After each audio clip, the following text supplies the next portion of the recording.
City officials see several animals from a Southside home. A proclamation dispute could lead to changes in city policy.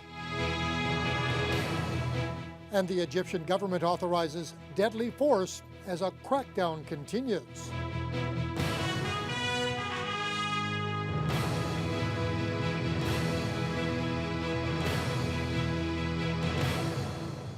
Good evening and thank you for being with us.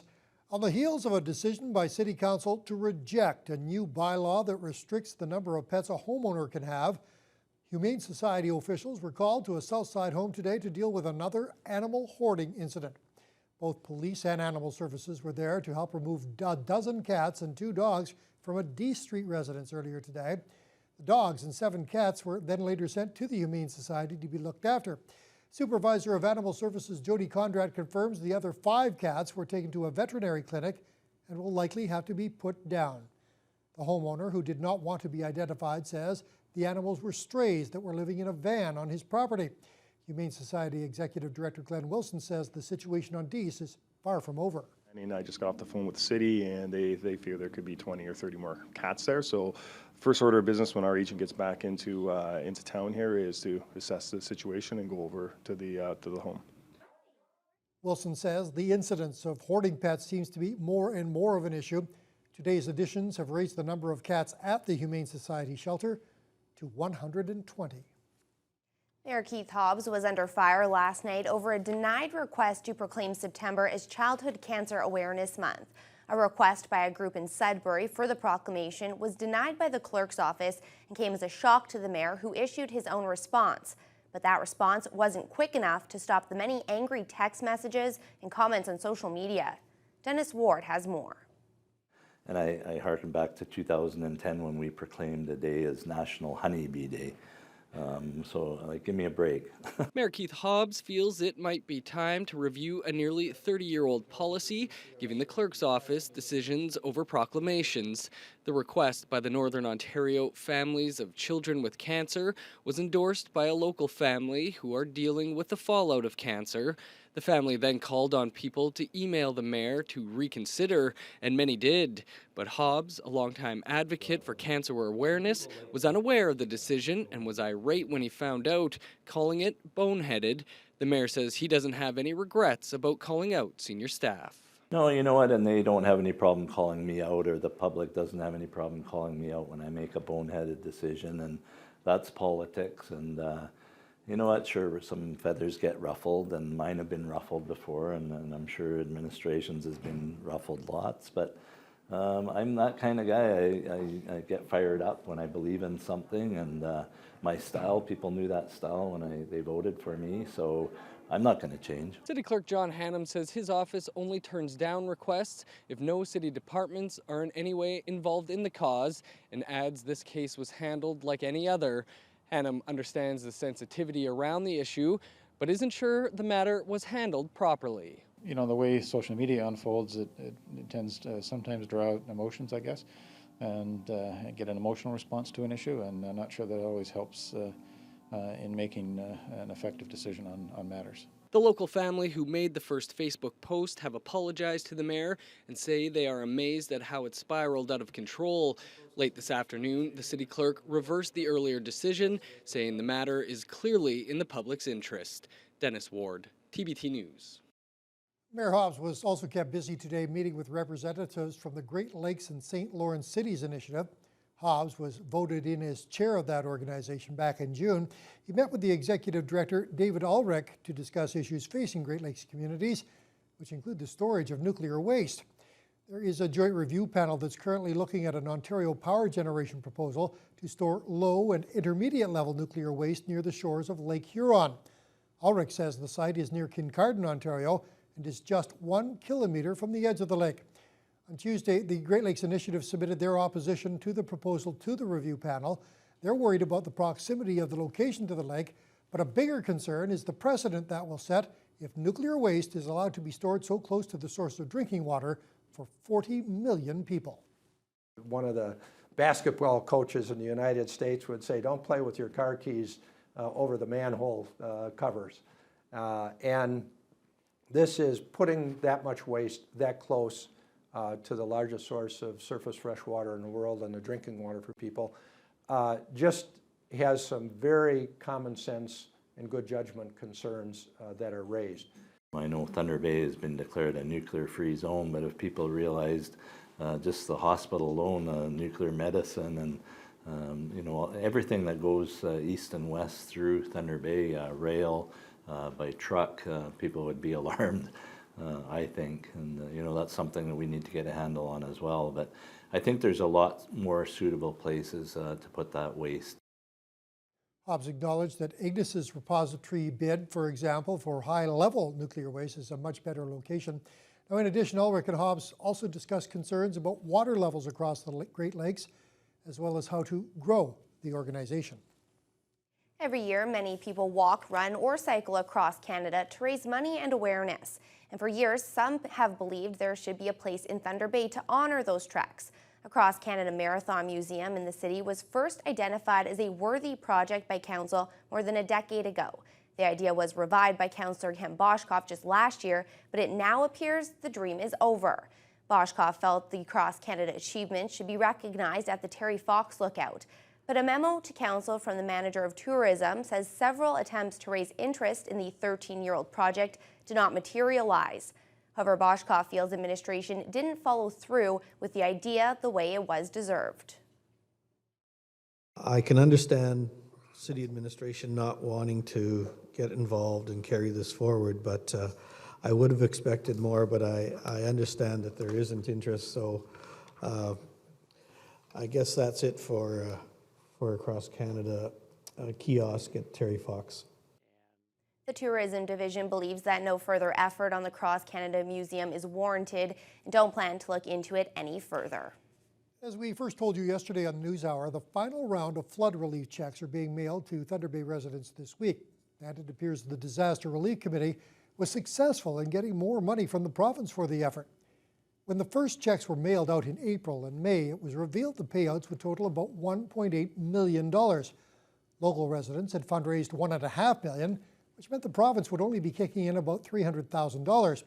Now, the Disaster Committee continued to negotiate with the province to change the guidelines and get more money for those affected. The result was this, an extra $574,000. That brought the total payout to $2.35 million. That's an average of $5,800 for each affected homeowner and property owner. Residents still have until September 17th to notify the DRC office if they feel their claims were assessed incorrectly. Drivers in the Northwood area got some welcome news today. The traffic cones were removed at the Gulf Links intersection to the Harbour Expressway. The four-laning project and upgrade of the intersection experienced a bit of a delay due to rainy weather and other factors, but the busy intersection was fully reopened early this afternoon. It'll be, again, a three-leg intersection utilizing the temporary traffic signals. We will have ramps for the eastbound and southbound traffic and westbound left turns and also northbound left turns. Harm says the next phase in the project calls for the closure of the Central Avenue and Gulf Links Road intersection. It's scheduled to close on Monday and will take about 2 weeks to complete. The Regional Health Sciences Centre is seeing improvements in wait times from a variety of its departments, but there is still room for improvement when it comes to medical imaging, some children's procedures, and joint surgery. According to the latest statistics from the Ministry of Health, which we told you about yesterday on the News Hour, local wait times for an MRI are now more than 3 times that of the 28-day target. The provincial average is 59 days, still room for improvement there. The local wait time for eye surgery, though, has seen dramatic improvement over the last year. It's now at 139 days, which is faster than the provincial average and about 40 days under the target. Children's ear, nose, and throat procedures are 24 days over the provincial average, which sits at 136 days. Now, currently, the hospital has 6 to 9% no-show rates when it comes to medical imaging, and the Vice President of Patient Services says they're looking at ways to improve that. Always calling to patients to remind them that they have an appointment, for example, versus just the letter they receive in the mail. So we're doing some things there. In addition, around total joints, although we have about 600 total joints that are done annually, we're still seeing that with our aging population demographic, there's an opportunity for more funding that would actually enable us to do more total joints. Provincial statistics show that wait times in hospitals right across the province have been showing improved results. Ontario Provincial Police have now issued a caution over a telephone scam that is making the rounds. Under the scam, the recipient is told they have won a trip being offered by a local business, but must provide their credit card information in order to secure the prize. They're advising that before you give out any financial information over the phone, you ask for a callback number, request time to think about the offer, or just hang up. Thunder Bay's Halfway Motors is a half-century old. The local car dealership is celebrating its 50th anniversary this week. Halfway Motors Nissan marked its 5 decades in service in Thunder Bay with a gathering of local dignitaries and community partners last evening. The event was held to commemorate the achievement of being in business for that long, and Halfway Motors President John Trevisanuto attributes the success of the company to the residents of Thunder Bay. I have to tell you that Thunder Bay's been an awesome community to work in. They've been very good to our family and very supportive of our dealership, and we're just pleased to be able to continue the tradition. Now, according to the staff at Halfway, the business continues to grow, and they're confident there will be another celebration in another 50 years. There's always something fun happening at Marina Park during the summer, and as one weekly event wrapped up last night for the year, another one is hot on its trail, ready to start tomorrow night. Courtney Rutherford has the details.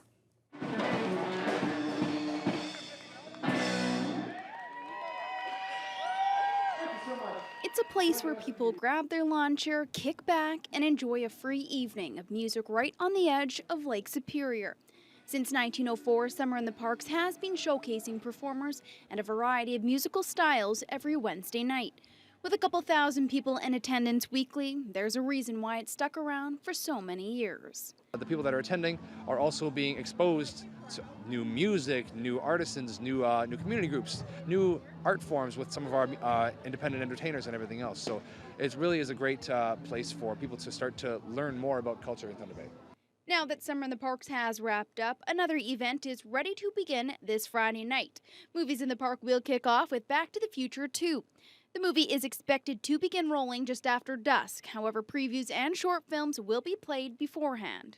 It's really a great way to utilize Marina Park, Prince Arthur's Landing. We've done a lot of development down here, of course, and it's a great way for the community to come together, for families to come down and enjoy a free evening together. Now, if the warm weather continues, it should be a great evening for a night in the park. Courtney Rutherford, TBT News. Nice to see those great crowds down there for those events. And Matt, I'm sure there'll be another great crowd in attendance tomorrow if the weather holds up. Yeah, weather looks good right now as we speak, which is great news, again, for those preparing to head down to Marina Park tomorrow night. I'll have more details about that forecast tomorrow on the News Hour. For now, we're loving the beautiful weather. Nothing but clear skies across the region today as well. You have a look at the satellite picture. Very few clouds to speak of, a little bit here and there, but for the most part, again, another beautiful day across northwestern Ontario as we have a look at what's happening right now. 23 degrees. Just about everywhere west of us, so between Dryden, Atikokan, Fort Francis, and Kenora. Beautiful sunshine. Pickle Lake at 25.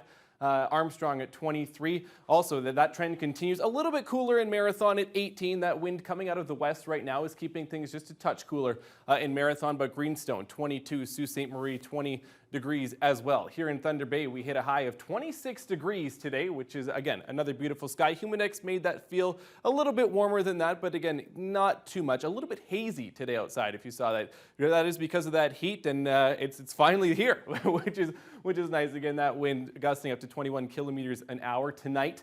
Going to drop down to 10 degrees, mainly clear skies. We could see some fog patches tonight as well, about midnight, moving into the early morning hours tonight, this evening. That's because, again, that warm weather with the cooler air still cooling off quite a bit at night, so that fog could happen a little bit, but for the most part, should remain clear. As we have a look at what's happening this week in that jet stream, you see those thunder showers that could move in over the weekend. Thunder Bay has about a 30-40% chance of showers on Saturday and on Sunday. That continues into the early part of next week, but as we move into the middle of next week, that jet stream is going to shift way up to above the region, and it's going to be significantly warmer. We are going to be seeing temperatures upwards of the upper 20s, even up into the 30s possibly. So that is good news for the week ahead. I'll have more details coming up about that later in the News Hour. All right, thanks very much, Matt. Well, tensions continue to run high in Egypt following yesterday's deadly crackdown on dissidents, and now The rest of the world is reacting. Details for you on that and more as your Thursday News Hour continues. While we want to sustain our relationship with Egypt, our traditional cooperation cannot continue as usual when civilians are being killed in the streets.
Canada has closed its embassy in Cairo, and it will stay shuttered until further notice because of the continuing violence in Egypt. We now know that at least 638 Egyptians were killed in yesterday's street battles between the military and supporters of the Muslim Brotherhood. And Egyptian authorities have authorized police to use deadly force to protect themselves and key state institutions. Nala Ayad has the latest. What little remains of the sit-in suggests a decisive battle. But after this, there can only be more. For one, the chaos in Cairo claimed hundreds of lives. But the counting isn't over, and the mourning has just begun. At a mosque turned makeshift morgue, a stream of families struggle to claim their dead. I lost here a friend. He's 23 years old. He's got 3 kids. He's always a very, very good guy. Yesterday's raids stunned the Muslim Brotherhood. Over 12 hours, security forces razed their tents and their morale to the ground. The state of emergency then put in place, a devastating reminder of the old days. I saw live bullets with my own eyes, he says. They have "Made in the USA" printed on them. The U.S. has spent billions backing the Egyptian military. It's key to regional stability, to keeping the peace with Israel. Angered by the violence, though, the U.S. president canceled a joint military exercise, but never mentioned cutting off the aid. But while we want to sustain our relationship with Egypt, our traditional cooperation cannot continue as usual when civilians are being killed in the streets and rights are being rolled back. But on one side of Egypt's divide, it's the Brotherhood that's seen as violent. As police buried their dead, there's certainty there. What authorities did yesterday was right. We did our best to talk to the Muslim brothers. They refused to talk to us or to negotiate anything. Even if that chance really existed, it's gone now, lost in the battle to assign blame. In the fresh protests the Brotherhood have promised. Some today chose to attack a government building in Giza. The Brotherhood and the military, old enemies, taking up an old battle. It's far more bitter now than ever. Nala Ayed, CBC News, London. 2 teenagers made a court appearance in Halifax today on charges connected to the Rehtaeh Parsons case. One of the accused is charged with making and distributing child pornography, the other with distributing kiddie porn. Jack Julian has the latest. The accused in the Rehtaeh Parsons case. They're both 18, but they can't be identified because they were youths at the time of the alleged offenses. Rehtaeh Parsons' uncle was also in court today. He wanted to lay eyes on them for himself. I have to pray for these boys. I have to pray for them to become good men. And that's the hardest thing for me to do. But it's something I have to do. Rehtaeh Parsons died last April following a suicide attempt. She was 17. She spent 2 years struggling with depression. Her parents say it started when she was sexually assaulted at a house party at age 15. They say someone took a picture and that it was shared around her school. Rehtaeh Parsons' story triggered an avalanche of publicity across Canada and around the globe. The public echoed the family's questions. Why did police lay no charges in the case? I have absolutely no faith in the RCMP or the Halifax City Police or the Crown prosecutors because they totally dropped this case. They totally dropped the ball. Even the online collective Anonymous stepped forward, threatening to conduct its own investigation and unmask those involved. A defense lawyer for one of the young men says any presumption of innocence was ignored. Individuals on the internet and certain members of the media conducted their own one-sided trial in relation to this matter. No due process was given. The matter is now before the courts properly in that it will be dealt with, hopefully properly and fairly. The young men will be back in court in September when their lawyers will discuss disclosure of evidence from the Crown. Jack Julian, CBC News, Halifax. New numbers are out on what people who want to buy or sell a home have to contend with right now. For many Canadians, that includes a rise in prices from the same time a year ago and a jump in the number of sales. As Ron Charles reports, that has some people asking if Ottawa's measures to cool off an overheated market are wearing off. Probably put the couch like this. In much of Canada, any house hunter expecting a depressed real estate market with bargains galore will be disappointed. After a dip over last winter and into this spring, the resale housing market is roaring along, up 9.4% year over year in July.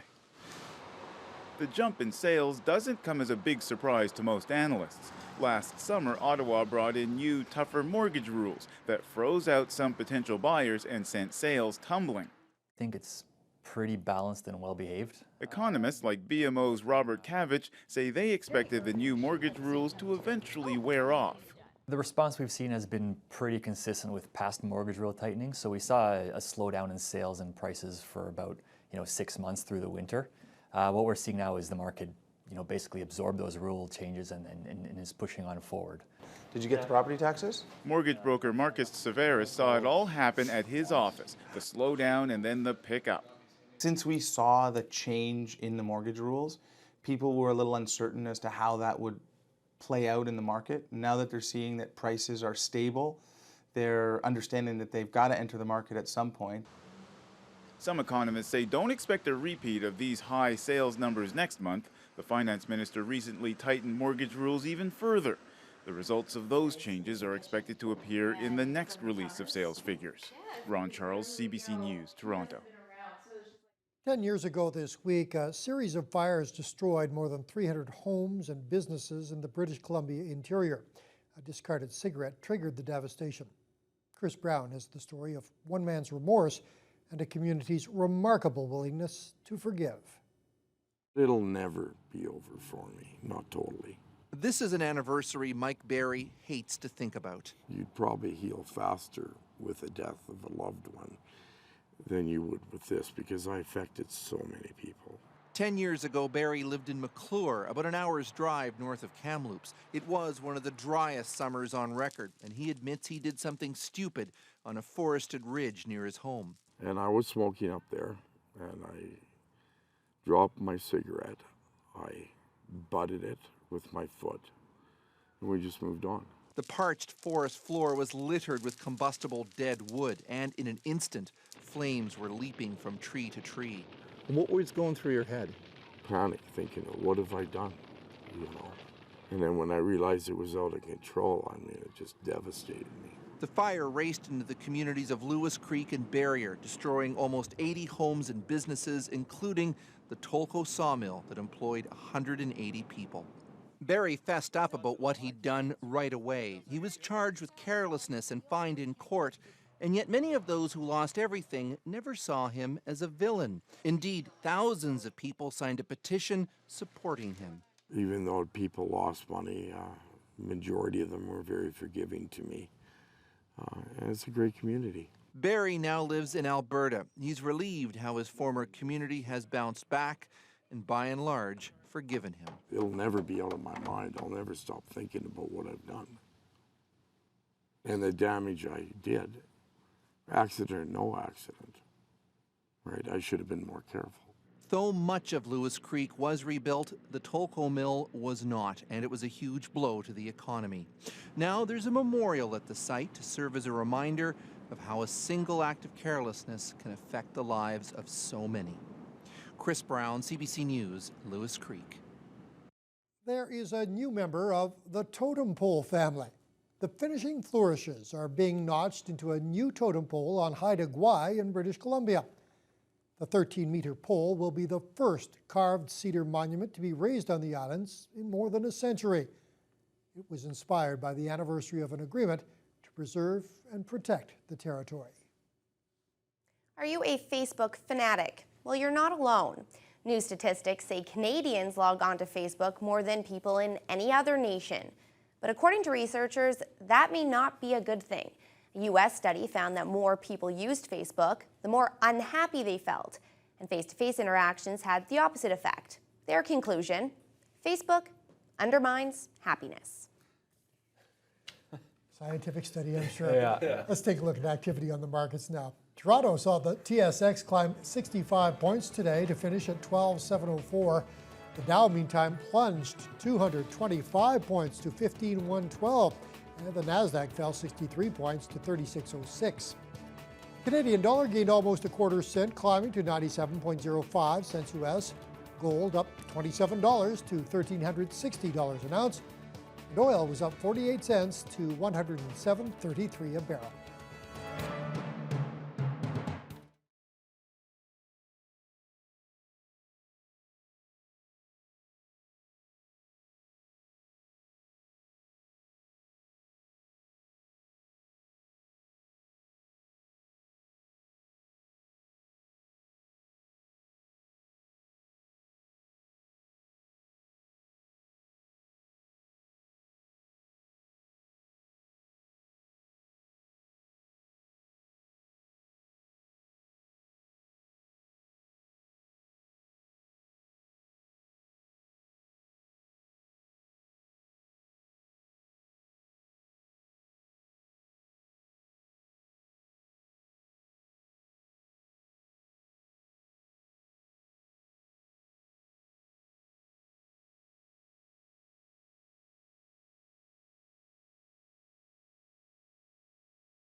Canada not known as a power on the world track and field scene, but we continue to do well right now at the World Track and Field Championships. Yeah, another medal, some more hardware. It's another bronze, so yet to get a gold, but still great news nonetheless, as Canada has collected its third medal at those track championships in Moscow.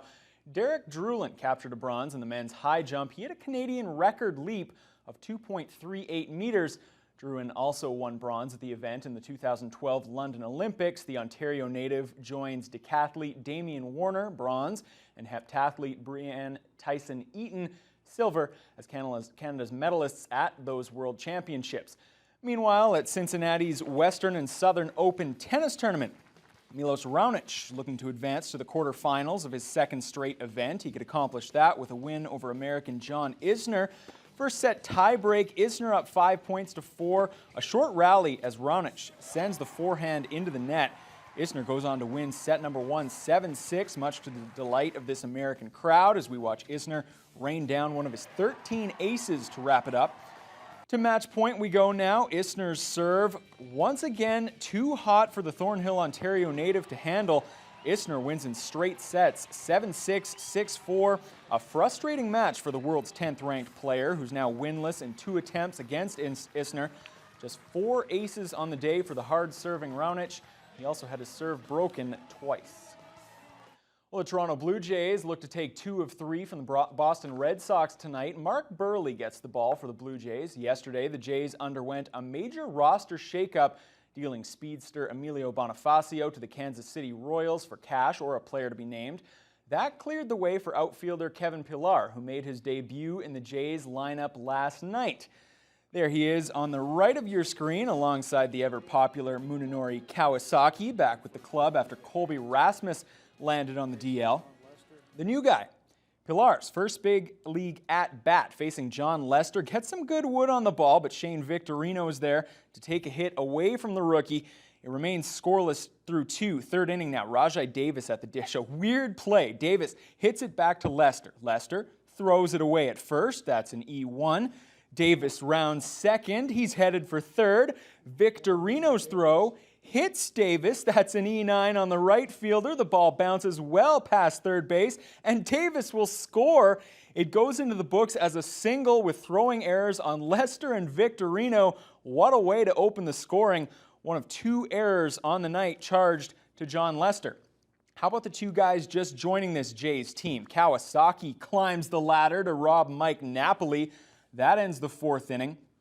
Top 6 now, it's 2-1 Jays. Pillar showing he can get it done in the field. Check out that snag in left. Oh my goodness, that is a beauty.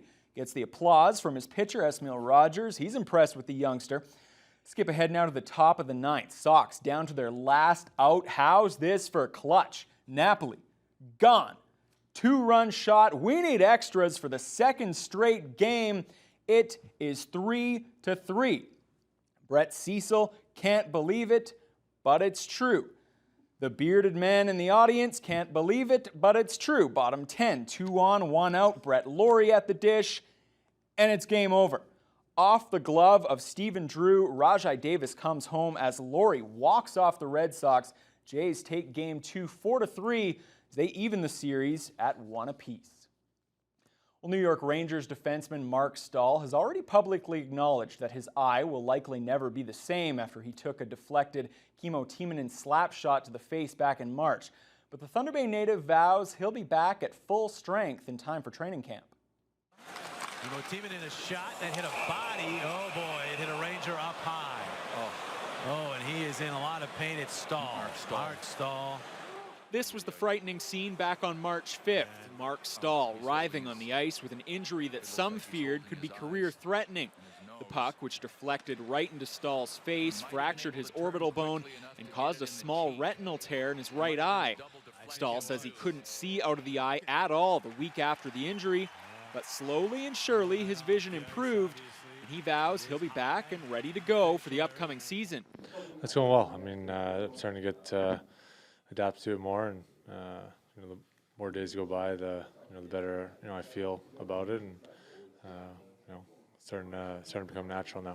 The injury has changed his perspective on the importance of wearing a visor. The 26-year-old, who never wore one before, is now sold on the protective device, as are his brothers. I mean, I was a guy that didn't wear one and didn't really want to, and when the injury happens, it's a scary thing, and one of those things where you don't want to see anybody else go through that. Everyone thinks they're invincible out there, and there's definitely times that there's a rude awakening, and obviously watching that happen to someone so close, it can make it difficult. And obviously, me and Eric both made the decision to put a visor on. As for Mark's Rangers, they'll have a new voice behind the bench this season. After 4+ seasons in New York, John Tortorella is out as the Rangers head coach, replaced by longtime Vancouver Canucks bench boss Alain Vigneault. And while Stahl stopped short of saying the in-your-face coaching style employed by Tortorella has a shelf life, he's excited to welcome Vigneault into the fold. He's an honest guy. He's a good guy, and I think everyone's excited to kind of refresh and kind of get a new breath in our room and kind of get us reinvigorated for this year. And that's a team that certainly has the talent to once again make a strong playoff push. To the OUA, where the Thunderwolves coach Bill McDonald has named his new assistant. It's a familiar name, Dan Bissonnette. He's joining the team for his 3rd tour of duty. He's also coached under Pete Beliveau and Joel Sherbin before moving on to coach the AAA Midget Kings. Bissonnette also coached under McDonald for the Thunder Bay Senators team that won the Colonial League Championship in 1993-94. Well, many feared the worst yesterday after NFL quarterback Tom Brady suffered what appeared to be a potentially serious knee injury during a joint practice with Tampa Bay. It turns out wasn't so serious after all. Brady was back on the practice field today, which is great news for New England Patriots fans. This is the cell phone video shot by a fan that caused the football world to come grinding to a halt Wednesday. Brady was knocked to the ground after Bucs defensive end Adrian Claiborne bull-rushed Pats tackle Nate Solder, who then fell into his franchise QB. Brady immediately clutched his left knee. However, an MRI showed no structural damage. Brady wasn't wearing his knee brace at the time, which he had worn ever since he tore his ACL in 2008. The star quarterback did put that brace back on today. Brady expects to play in tomorrow's preseason game against Tampa Bay, so fans can breathe easy. The International Paralympic Committee has come under fire recently after a controversial decision to disqualify an Olympic gold medal winning swimmer who suffers from transverse myelitis for, get this, apparently not being disabled enough. Is Ireland, Victoria Ireland from the USA. 18-year-old Victoria Ireland is a star swimmer. Nothing could stop her from competing in her favorite sport, not even when she was diagnosed with transverse myelitis around 7 years ago. It usually involves inflammation and damage to the nerves and the tissues in the spinal cord. Ireland spent almost 2 years in a coma. She's currently... Despite it all, she's a Paralympic gold medalist in the 100-meter freestyle. But on August 10th, Ireland was disqualified from the World Championships here in Montreal. There was insufficient evidence that there was a permanent impairment, and that's what's needed to compete in IPC swimming competitions.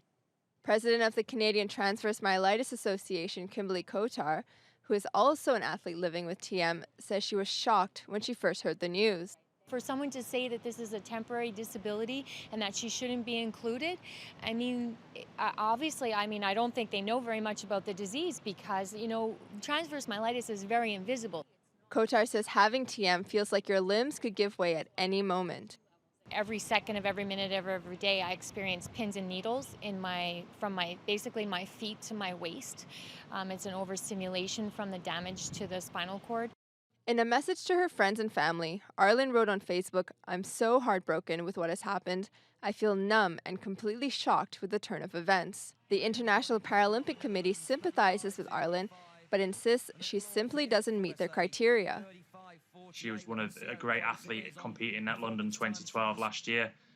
However, we have to abide by the rules, and the rules state that to compete in IPC swimming competitions, you must be deemed to have a permanent impairment.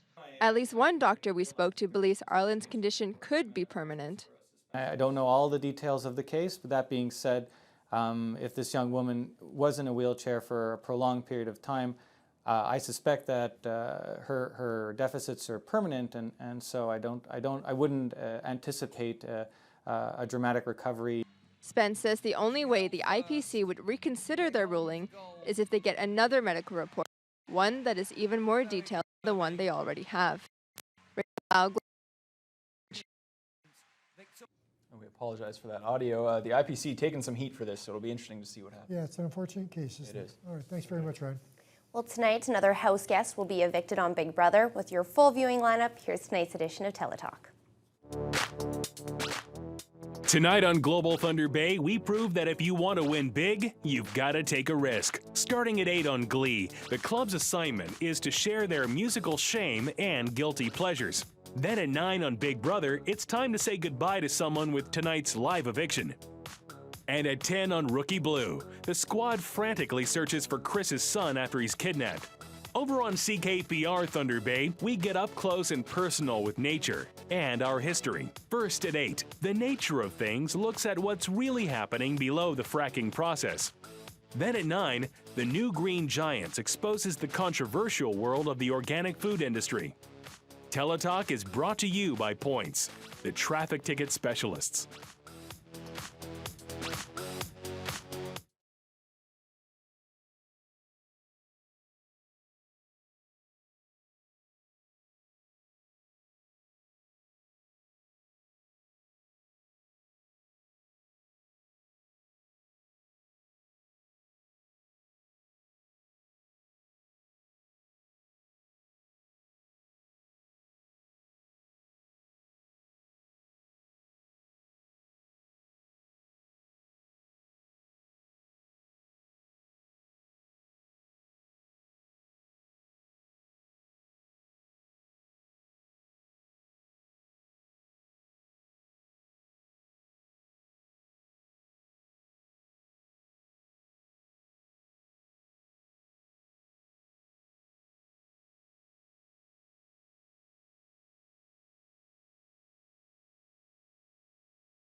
It was another beautiful day in the city today. I don't think anyone can complain after the summer we've had, Matt. Yeah, no kidding, Holly. It's really tough to find. If anybody really is complaining about the weather, you need to be like, give them a second look, be like, huh?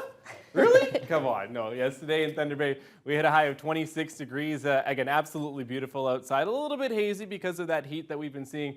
Not much wind to speak of, but again, beautiful, beautiful conditions in the city and around the region for that matter. I'll get to that in just a second. First, let's have a look at what's happening across the country. Vancouver, 21 degrees, cloudy skies. They actually have rain in the forecast for the next 3 or 4 days as well, so they're not so lucky out on the west coast. Prince George, 26, Edmonton, 25, Calgary, 29 as well. As we move into Saskatchewan, 30 degrees in Saskatoon, 27 in Regina. Yeah, a little bit of a heat wave there. Humidex is making that feel a little bit warmer, but there are some severe thunderstorm watches and warnings in the Prince Albert area, but in the western part of the province. It's because of that heat causing a little bit, obviously, a little bit of friction up in the atmosphere. So again, they could see some thunderstorms in that region over the course of today and tonight. In Winnipeg as well, the 28 degrees, seeing again beautiful conditions out in Winnipeg and Churchill right now, as I'll jump out of the way, 26 under cloudy conditions. As we move into southern Ontario and have a look down in Toronto, 22 degrees. Again, cloudy skies in Toronto, so not so much sunshine today. Ottawa, Montreal, 22 degrees and sunny. Quebec City, 15 degrees, a little bit cool as it has been for most of the week in Quebec City. They've actually seen a lot of rain this week as well, and still cool conditions as we move into the Maritimes. 21 degrees, 20 degrees, mostly sunny skies there. Feeling a nice break from that rain that Quebec has been seeing for most of the week. So again, better conditions out in the Maritimes. As we have a look at the surface map, you see the cold front moving through with the low pressure system into tomorrow. As we move into Saturday, that's going to be right on the cusp of most of the region. You're going to see temperatures drop a little bit on Saturday. That's for most of the region, but a lot of areas are going to remain under it, which is a good thing. So again, temperatures shouldn't drop too much. It's these pockets of precipitation that we're going to see move into the region, possibly with pockets again on Saturday and Sunday. As we have a look at the regional forecast tonight, 14 degrees in Kenora, a little bit cooler in the central part of the region. Armstrong at 7 and Upsala at 8 degrees, Big Trout Lake at 14 degrees tonight. Moving into tomorrow, again, beautiful temperatures across the board. Out west in Kenora, 25 degrees. Down in Marathon, 21. Again, keeping a little bit cool because of that wind coming off the lake. 25 in Greenstone along the North Shore, 25 in Sault Ste. Marie. So again, another beautiful day in the forecast for northwestern Ontario. Thunder Bay at this hour, 26 degrees, partly cloudy skies. Again, that wind's keeping pretty calm right now, which is a definitely good thing. Tonight, we are going to drop down to 10 degrees, but clear skies. Not much clouds to speak of, which, again, will keep things a little bit cooler than we saw last night, but, again, not as cool as it's been for the past few nights. Again, not much wind to speak of. Again, north gusting up to 16 kilometers an hour. Yesterday, it was the shovel. If you had a chance to see the shovel, today, a nice big piece of watermelon for you, because that's where summer days are. In fact, hopefully you're eating that up right now. 24 degrees by 23 tomorrow around noon, 24 degrees tomorrow afternoon. Again, another beautiful sky. And as we have a look at the 5-day forecast, 25, 26, we're going to see a UV index of 7 tomorrow. And as we move into that weekend, we're going to have 27, 28, beautiful temperatures, but there is a 30 to 40% chance of showers. We could see a thunderstorm as well on Sunday night. But for the most part, we have some beautiful weather in store for us for the next few days.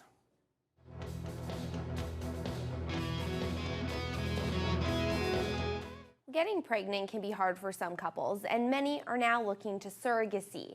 In fact, 1 in 6 couples are using a carrier to create a family. And after late-night talk show host Jimmy Fallon went public with his struggles to become a dad, the issue of surrogacy has resurfaced. Jimmy Fallon is known for putting a smile on people's faces. Oh, yeah.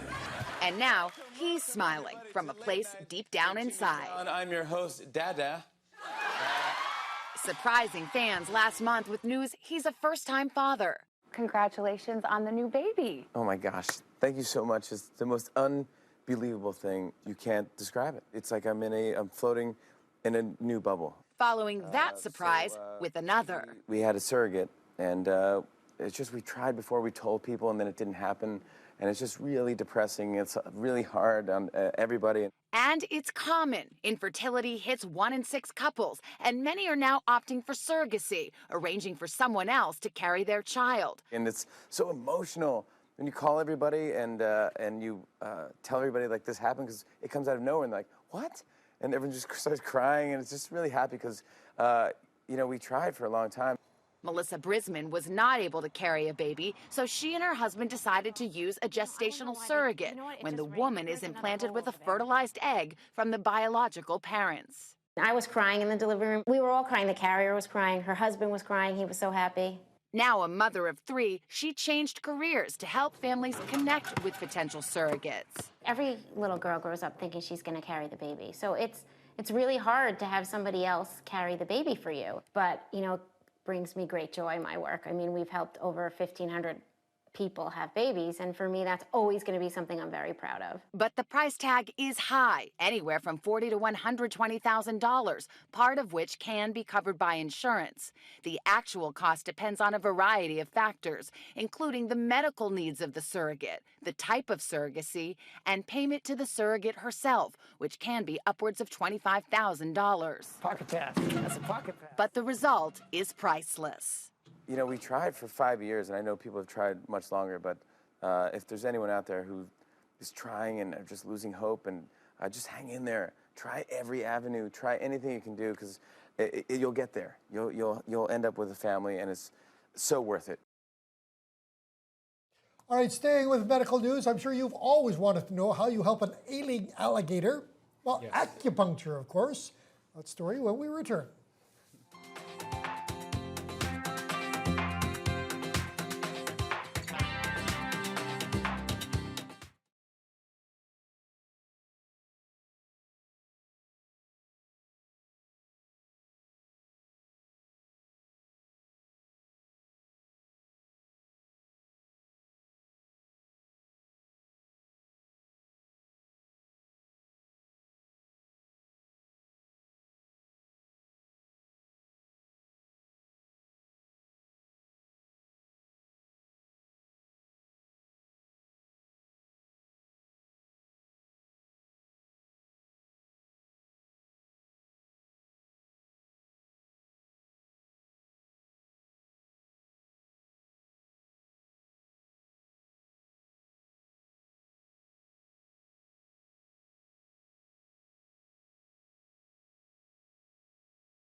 We want to introduce you to Bino, the albino alligator.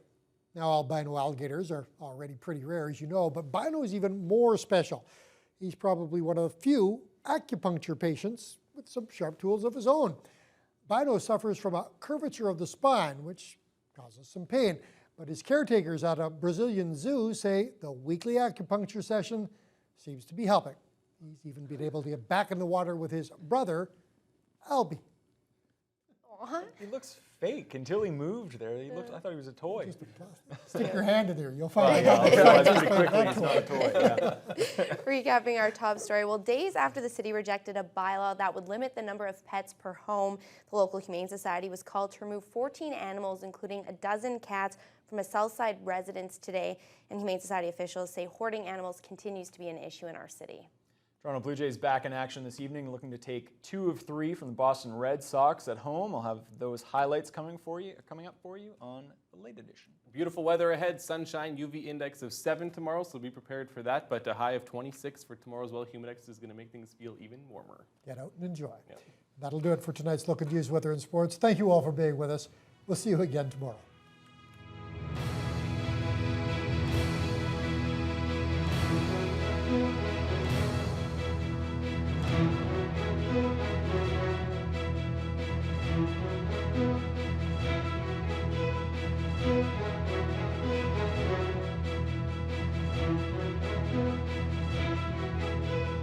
Thank you.